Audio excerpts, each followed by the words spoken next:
Hello mga story for today's video. Ayan, at pinupunasan natin yung mga Coke Litro and Red Horse 500 na ilalagay natin sa ref. Medyo maalikabok kasi kaya pinupunasan natin bago ilagay sa ref para mas maganda tignan kung ibebenta natin sa ating mga customer. Ayan.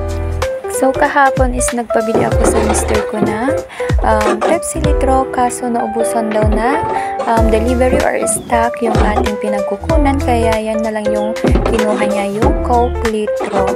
Bale, ginawa nung pinagkunan natin is same price pa din, kaya yan na lang yung kinuha ni mister.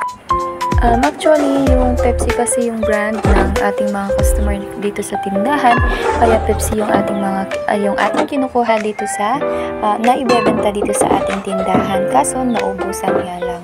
Ewan ko ba, meron kasi akong nakita doon sa Facebook na pinupost na para bang magkuklosure na yung Pepsi Cola plantasyon doon sa Muntinlupa. Ewan ko lang kung totoo yun.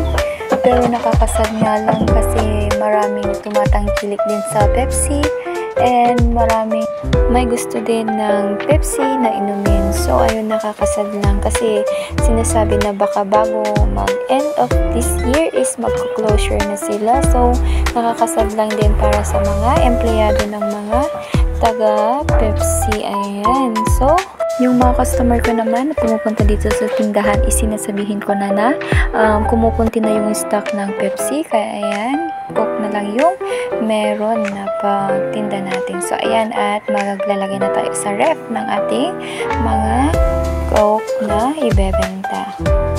Ayan, at ayan, may BO na naman tayo na Pepsi. Ayan, pag kumukuha ko ng mga Pepsi is palaging may BO, kaya itatabi natin yan at ipapalit natin sa susunod na kukuha kami ng panibagong ibebenta namin dito sa tindahan.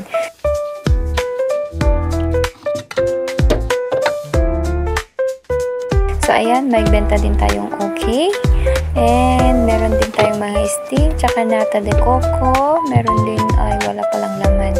Yan, meron din tayong mga sito, tapos mga 8 ounce na mix. Merong mga Royal, Coke, then Sprite, Royal Lemon, Royal Orange. At yan, lagay-lagay natin yung kanilang tirang ulam. So, ayan. Ito yung sito natin benta. And that's all for today. Thank you sa panunood mga ka-story. Happy selling and bye!